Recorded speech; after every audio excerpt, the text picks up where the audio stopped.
Every year we get over the preseason. We're ready for round one to kick off. As soon as it kicks off, we're ready to get back into preseason. It's a fun old round one, isn't it? Let's just kick it off with the tipping. I know there are a lot of people that are actually none from 5 in the tipping, which is pretty crazy. Obviously, all of the outsiders have won so far. I've ended up on 2 myself. I did keep my Storm tip for them to keep their streak alive, which is good, and obviously Manly as well for me. But I don't know how, in any world the Wars lost this game. They looked like an absolute world beater in that first 15 to 20 minutes. Johnson had the ball on a string. There was some Luke Metcalf brilliance, and just everything was going exactly how they planned, really. Like, Adfanua-Blake went over for another try, a couple of line breaks again. He's super impressive, and a massive shout out to Junior for selecting him, who I had on the video recently. That was a cracking pick, mate. 81 points in only 56 minutes in the end, so a little bit less than a lot of the games that he's played last year in the 60s. But you do have your boy Tohu Harris, so I didn't pick him, and I seem a lot happier right now than I was last night. That's for sure, considering that my 30k saving, and the reason I did it was for 30k of savings, was Cam McInnes, who the Fitzy decided to give him 41 minutes. I can't catch that bloke, seriously. Last year I grabbed him. I think he got one game over 50 minutes, picked up like a 55 pointer or something, and he had a couple other games in the mid 40s, and then had one, I think he had 40 minutes, but he broke his hand. So he did come on for like 10 minutes at the end and toughed it out, but he broke his hand in that game. So, and then, a couple of months later, he's getting his break and tackle records. So that's my luck on Cam, and obviously everyone else that grabbed him as well. Yeah, all in the bin on that one for sure. But I was spruiking Tohu Harris, and I knew that he would be starting well. But 30k, 32k, there you go, make me feel a little bit better of savings. Please tell me that a few of you guys jumped on Tohu in the comments. Let me know. He's an absolute gun there. 2 turnover tackles, 37 tackles, 237 meters gained without a tackle break or an offload. Wild man. Very impressive. It was 70 overnight, and McInnes was 39 at the end of the game, and they did revert back a few and up a few, thank goodness. But well done to Tohu and Adfanua-Blake owners, really. And then Sean Johnson, my girlfriend has SJ, the main player in the squad, not captained. Actually would have beat out Cleary, captain. There you go, 60. But he didn't have any try involvements at all. So 5 forced dropouts is so impressive for the 500 kick meters. Still running the footy, no doubts about that. 113 run meters. Obviously, that does include engaging the line, guys. If you run right up to the line, short ball to the next guy, they have to give the meters to someone, and it is the person that ran to the line. So that if you were to run to the line, pass it back at a diagonal rate, back to sort of where you caught it, and then passed it back, that would not count as meters gained because no one gained meters in that play. So that's how they work that out, guys. If you do see like, oh, wow, he didn't make 113 meters in sort of hit-ups, that's how they do it. They have to give the meters to someone, so they give it to the guy that's engaged the line. That's how they play it. So well done to those 3. What about Dylan Walker playing 57 minutes? That's incredible. Well done to him. He had no negatives in this game, so that's impressive. Ronaldo picked up a try, assist, and a try, so well done to him. Makes some money as well. All of these guys making money except for Johnson to kick things off to start the year, so that's that. Teague Wilton, another 80-minute performance, another 53 points. Just seems to be stock standard for Teague, and a nice welcome back. Can't believe we haven't even seen Nicho Hynes yet, but he's finally here at the 50 mark. So you're looking at that there. 1 goal, 21 tackles, no misses. So he defended fairly well, which was lovely. He had a couple of offloads, 1 to ground. He had the turnover tackle. He had 59 meters, which is super low for him, and that's probably the biggest issue in this. So we see, yes, no tries, no try assists, but the lack of run meters that we usually see Nicho well into the hundreds. So the big thing with Nicho right now is he's going to be losing a good amount of cash, right? They're both, him and Cleary will be losing some good cash after the Cleary down dates, which we'll go through soon. But yeah, 23 points under his value there. So he'll have a really, really big break even next week. It doesn't mean that he can't hit it, that's for sure. And he does play some easier opponents than what the Warriors are in this one. But a big congrats to the Sharks for being able to muscle through this one and get the win, considering that they did not look anywhere near it in the first 20 And Warriors just kind of fell off a cliff a bit, and the Sharks obviously just were really gritty to not let the Warriors score again after the first 13 minutes. So they scored 2 tries. Shows a lot about their character, and I think it's a really, really big win considering they didn't beat any top 4 sides last year. That's very impressive. When Nico didn't have a very good game, a few of the other guys, like you said, McInnes is playing 40 minutes to tackle bot. They obviously needed some more punch through the middle is the reason why they didn't play him like in the running side, and they felt like they were getting dominated through the middle. Yes, he was tackling these big guys, but they needed some force on the other end. So on their attack is my guess as to why McInnes didn't play massive minutes.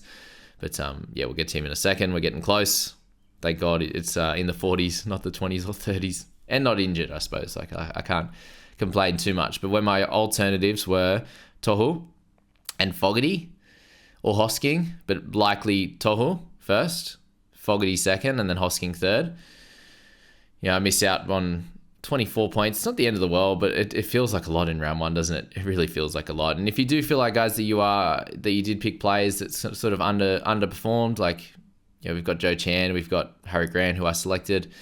These type of guys that underperformed, that most of them aren't crazy. Like they're not coming out and you haven't got a point of difference player, and they came out and got like a 10, right? And they were priced at a 50. Like Grant getting 43 or whatever he ended up with. It's 14 under his value, so it's not the worst in the world. It's not great. It's definitely not great, but it's not it's not a 20. It's not a 15. It's not these bad scores with a head knock and you're not happy at all, right? So they're not shocking. They're not going to lose a tremendous amount of value. If you've got selections like that, even Joe Chan, he got moved up a bit. If you've got those types of guys in your side, he sort of breaks even. So a lot of these guys aren't losing bulk money, and we do have trades as well. So it's always the fun one to think of. But I was really expecting both of these games to be really, really good footy games, and they just weren't really. At the start of this looked great, and then it fell away, obviously. Mitch Barnett was next, 49. He's working really hard. He looks really strong for this Warriors team. 174 meters is massive. But Nico, expect him to bounce back for sure over the next few weeks. But for those that don't own him, we'll be looking to buy him in round 6. That's for sure. After their buy, that is prime time for Nico buying. That's for sure. Jackson Ford went really close to a try there off Luke Metcalf, who I have in Supercoach, and after that try, I was cheering, and then he almost got Ford over for a try assist, which he just fell short. Just needed to be a bigger, stronger, more powerful body. I think he might have got over. But Ford 49 makes a little bit of cash. Not relevant for us. Tate Torpiki at a HIA with some friendly fire. So thank goodness for owners of him. I popped him in the head-to-head team and my Supercoach team. So that's cool. He didn't go as great in Supercoach. It seems to be base stat heavy here. For fantasy was helpful, but 201 run meters, no negatives at all, 6 tackle breaks, just an absolute live wire, and it's very much what I'm hoping that Keanu Keeney is going to be in the Titans game later today. So excited for that one later today. Second game today against the Dragons. That's my hope with that one. But Tane, awesome effort from him. 72 minutes because it was 8 minutes before half time when he got his head knock. But he came out fit and firing, and 45 gets his price moving because he needed to at 388, different to that of Keeney. And he needs sort of 30s. Tuipiki does need 40s to get his price moving in a good direction. For those that did grab onto him, happy days, awesome work. You'll make some cash, you get the points, which is what you wanted, and you run away from there. Blake Brayley had a couple of good runs there, sort of in a 5-minute span, but that was about it from him. Tacklebot didn't lose any minutes to McInnes, which maybe it's later in the year, but I don't think I'll be hanging around to find out, let's be honest. McInnes 42 in 40 minutes. There was one less minute than I even thought, so how good was that? He came off after 24 minutes and came on for the last 16. Absolutely disgusting stuff, but thank goodness for him that it was a day where the Warriors had, in the 20-odd minutes that McInnes was on at the start of the game, it was 84% possession to the Warriors, which means that McInnes is going to tackle his butt off, and he did 41 tackles in 40 minutes. So if he played the 80, he could have snuck to that 80 tackle mark again, which is just wild. So well done on that front. As I said, 42 for McInnes. It's 8 points under his value, so it's not the worst thing in the world. But when I said my alternatives went a lot higher than their break evens, that's where it hurts a little bit. But just looking at and isolating McInnes directly, 8 points under his value is not the worst thing in the world. As I said, he could have got a 20. So glass half full, guys. It is round one. If we get too dirty and too annoyed, which at the time you can be annoyed, and I think as I've always said to you guys, this video for me is my free therapy session. So a big thank you for that. And we'll probably be trading him next week because I'm not copying anything under 50 minutes for McInnes. So it was a trial and see. And Terrell May, come in my side next week. Come in my team next week, that's for sure. Metcalf to 42 with that try. Tackled well. 20 tackles for 3 misses. Very happy with that, but not involved too much. Just a 72 run meters, 50 on the kicking side, which is what we expect, to be fair. And obviously an offload to ground as well, which wasn't great. Just rolled around there. But Metcalf, if you grabbed him, you make a little bit of cash. So happy days for that. Kaufusi ended up playing more minutes than McInnes. Awesome. Love that. He... as if he stayed on longer to start the game, but I think it had to be just because they wanted some more big boppers on the field at that period when they were getting dominated. And then they were doing well for a long time. So maybe it was like, well, we don't need to have you on yet, McInnes, and you can sort of tackle your way to victory at the end. Rocco Berry, guys, 40 in his time on the park. So if you did decide to select him, there was a bit of value there. I had him in there as a potential buy at 396. In the Cash Cows video, and we kind of went, oh, there's probably some better options, and Burbo and these type of guys were. Ethan Strange, obviously, at the cheaper price, but Berry, 24 tackles for 2 misses, 125 meters. If he can keep that up on a regular basis, then he will have sort of close to 30 in base, and then potential for tries and try assists. So Berry looks like he has taken a step up in the preseason and in this round one. So definitely, if you did grab him, 3.4% of people did, then very, very good work for you. Capewell and Williams, both irrelevant fantasy-wise for us. What was relevant here was 47 minutes for Jack Williams, and man, he wouldn't go off. We just needed McInnes on, and it just wouldn't happen. But he worked hard. He did some good things. Obviously, had an error in there as well, but that was that for him. Someone to look out for, guys, is obviously Nikora in the next bunch of weeks. So Nikora there with 36 in his 80 minutes, so 4 missed tackles, an error, and a penalty. This can happen for Britain if he's not scoring tries, if he's not getting line break assists and try assists and the like. Then 36s and 40s can happen. It did seem like a bunch of games last year, if you guys remember, that he was on sort of this score, and then he'd pick up a last 5-minute try and get him into the 50s fairly quickly. So definitely look out for his scores. If he can get a couple of low ones like this, then I think if he can get Britain somewhere in the 640s mark after his bye, he'll be an interesting edge pick, that's for sure. Speaking of someone that unfortunately scoring-wise was a little bit underwhelming, but this looks like his base. Let's just say that. I don't think he'll go too much lower than the 30s, guys. Obviously, at 619, you're hoping for mid-40s would be nice, but 36 is not the worst outcome in the world. Just because in this game, they swarmed him a bit. They really got on top of Roger and made sure that they got him before he got away. Sent 2 bodies to him sometimes, and just really marked up on D. And some teams won't be able to do that. And other teams like the Sharks in this one, they were able to do that, and that was very helpful to keep his scores down, because I think he can be close to a 45-50 guy for sure. And if you did start with him, you're not stressing, I don't think, because I reckon that's his base. And at 15% owned, there's a lot of people with you, and I think you stick solid with Roger there, that's for sure. Dallin at 33, obviously went up crazy last year. This is more of what we expect, obviously with a line break there. Talakai with a try assist. Obviously, a line break assist and line break and 31 with 160 meters. That's pretty yuck. Obviously, as a center, you want some type of tackle base, and he has 8 made for 4 misses, so a 0 in his tackle base there. Not good, but not super relevant, I don't think. 1.2%. Kennedy at 31, 0.9%, so not highly owned, obviously, there. Kennedy the 31, not great. Hazleton played the same amount of minutes as McInnes, so just obviously different teams. I think you need different type of players is the way I'm thinking they're playing this. I thought that all these guys would play under 40 minutes, and they all played over, except for Royce Hunt, which we'll speak about in a sec. And then you had Finucane with 19 minutes as well. So very, very interesting how they played that one.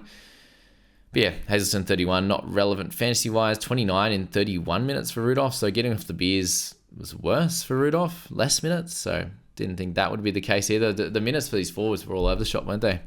Jesse Ramian picked up a line break try and picked up 29 points. So the main issue with Ramian was that his base was always okay. He'd just have some sort of games where he wouldn't, stretches of games where he wouldn't get any attack. And this time he did and got 29. So if you did decide to go for him as that sort of a pod center, which a couple of people did, then very frustrated with the 29. And you're looking at all the other centers out there and the May brothers, the love affair I have with those boys and didn't pick one of them. Okay, sorry. I'm back in last night's angry mode. But that's that.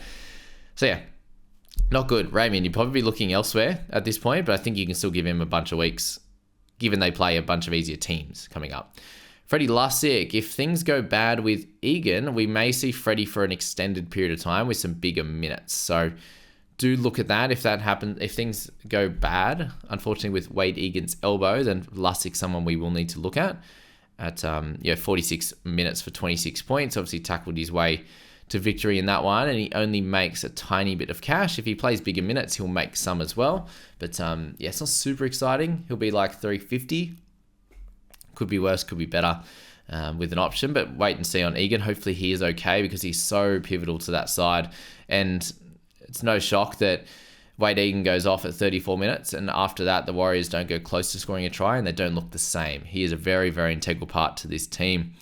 Sione Katoa with 19. Braden Trindle with 18. Did end up kicking a goal as well, so that's pretty gross. That's the way that played out with Hines there. So, yeah, we need Hines with goal kicking.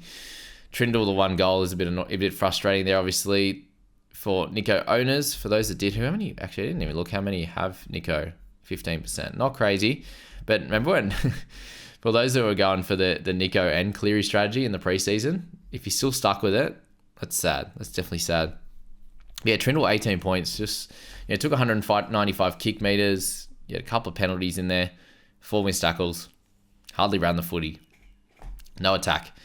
Not good. Let's leave it at that. If you did start with Trindle, sad times. You probably do have to move on. Even it's hard. 18 sucks bad. It's hard to keep on holding on to someone like that when you expected that price to be somewhere in the 30s at least. So that's not good. Yeah. Royce Hunt, 19 minutes, 10 points. Beautiful. A couple of errors. So did hurt his team a little bit at times, and that was a big issue. Finucane obviously there for some leadership, I suppose. 19 minutes. Yeah, I don't know what else you can say on that one. Then Bunty forward with 9 in his 15 minutes. So there you go. That was a very interesting game. So let's move to what was meant to be the main event, right? Definitely wasn't the main event. Anyway, Storm 8, Panthers 0. Absolute beautiful soccer score. A nice drubbing from Man City over one of the bottom teams. Anyway, Isaiah Yeo, the man does not stop. The man does not stop. So he was 17 at halftime. You can never keep this man down. 1 try saver, turnover tackle in there as well, which I think he got over Cleary. Cleary had one, I believe, which everyone was saying that he should have been taken away, which ended up happening for sure. Cleary lost 12 points overnight, which was beautiful. But yeah, Isaiah, 17 at halftime. You can't keep him down. He always gets tackle breaks. He always gets offloads. He bends the line. He's an incredible, incredible player. And if you selected him and Payne Haas, you're absolutely flying right now. Well done. Taylor May. Please, please, please, please, please, please tell me that there are a bunch of people. I know there are a few in the private group there was anyway that did take my advice and select Taylor May just based off the talent alone because of how good he looked at the World Club Challenge. He gets so much ball in the centres. It was an absolute treat to watch him. Not as a non-owner, but as just a gun player. Obviously, the try saver and the couple of turnover tackles brings him down. Let's just say he took those away, or he took 2 of them away. Then he's down to a 53 or a 57. Let's just say he kept 1 of the turnover tackles. And that's really, this 66 could have been a lot higher because they disallowed that run down the sideline that he got, which he then kicked through for a Sonny Luke try. So that would have been higher as well. So Talon. He looks way better than he did a couple of years ago, didn't he? He was their only strike weapon in this game. And then when Sonny Luke came on, he actually did all right. The amount of times he would just like engage a defender when they were nowhere near him and just pass it. So 5 offloads to hand for Sonny. But yeah, he was the only one that kind of had a little bit of spark. Taylor May was their only strike weapon in this game. Very impressive that he can come back after that long out of the game, 18 months out of the game, and absolutely show his class. So if you are looking at May, he will be about 620 odd, 630 after this one, given his price in the low 40s. So a wing fullback centre duel obviously does have a bye in round 6 and has some tougher opponents coming up. But the Storm was their toughest opponent, I think, in this starting group, just because of the defensive side of things. And Storm are great on that front, obviously keeping the Panthers to 0. Where you've got someone like the Broncos that are a really good team, but defensively not as good as the Storm, in my opinion, but better in attack. So Taylor May, you could definitely go and select him next week, and I would not push you away from him at all.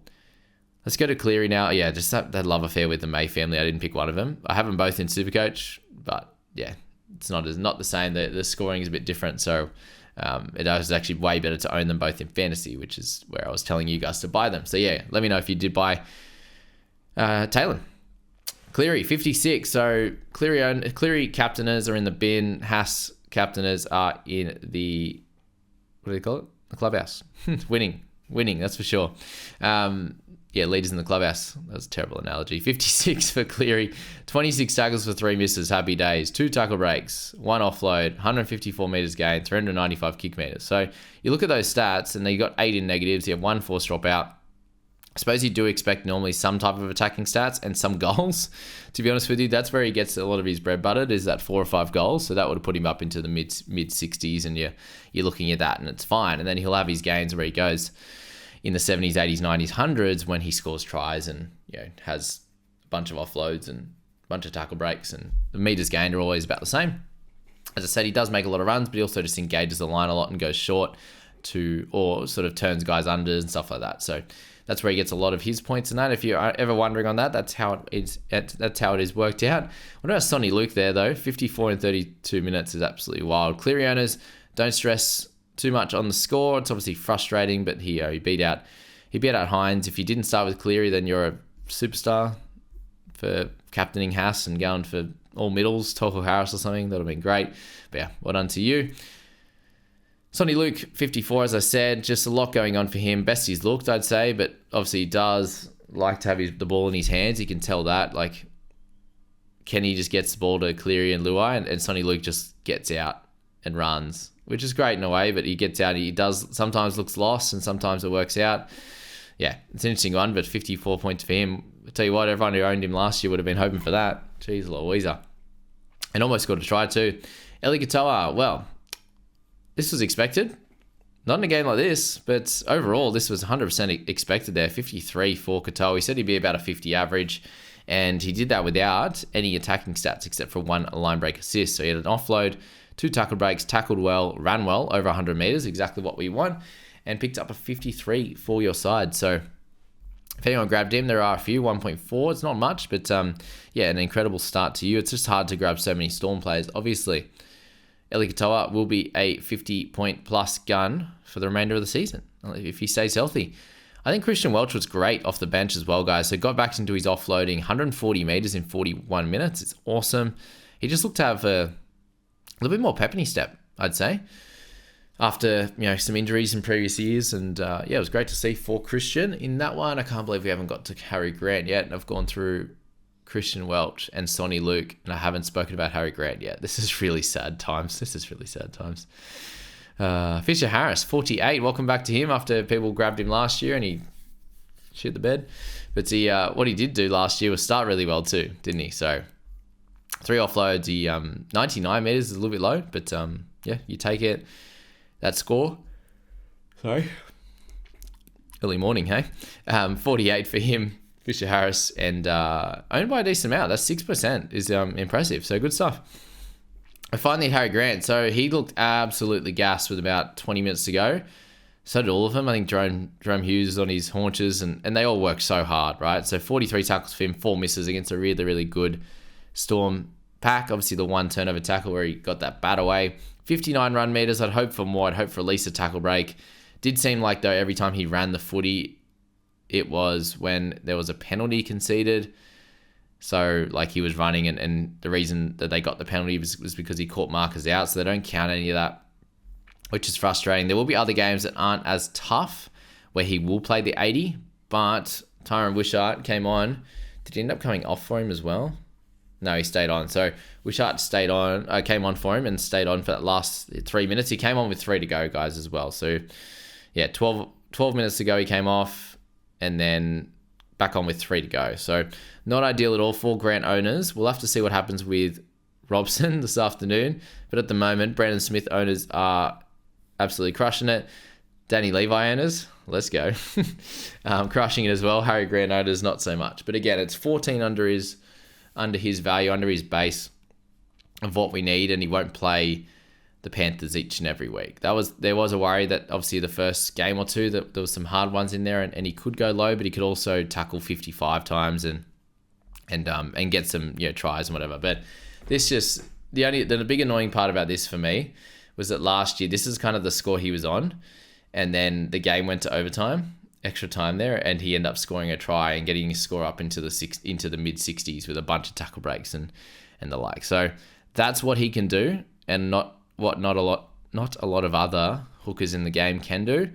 And that's why I decided to go for him. Just lock that in, go about my business and move on with the day, because we know he will be the best scorer in the position by the end of the year. They will have some low games, but at least for him, a low game is in the 40s and the high games are 80s and 90s, right? He has that scope. And if you do own him, you're not worrying from there, but you would like a better score, that's for sure. Especially when Brandon Smith, you can pay $240K less and gets 4 more points. You beauty. But that's the same with like Terrell May, obviously, against McInnes this week. It happens. It's round 1. King, 42. So 48 minutes for him. He's going to lose some cash, but good minutes still in the middle. Not being at 13. Liam Martin, 42. Kind of what we expect if he's not scoring tries. Dylan Edwards, 41. We'll lose a little bit of cash, but pretty normal game for him. Jerome Hughes with the 40 in this one in the 80 minutes. As I said, he looked like he was absolutely cooked, and fair enough, he kicked a lot, ran a lot. Had to obviously guide this team around. 1 line break in that. Seems to get them very regularly. But yeah, well done to... I don't know what I'm saying. Not good for Hughes owners. Not good. He'll lose money. I was just looking at... I got distracted by Lindsay Smith's 51 minutes. So they just seem to love playing in big minutes. So 51 for him. Worked hard through the middle. Did have an error and a penalty, but 51 minutes on that front. Xavier Coates, I think he ran the footy really, really well. I was impressed with him. A try assist as well. Much better than what he looked like at the beginning of last year. So he'll make a little bit of cash, but not someone you want to fight for in your team. Trent the Arrow. So 60 minutes. He looked really busy at the start, tackling well. Some decent runs in that.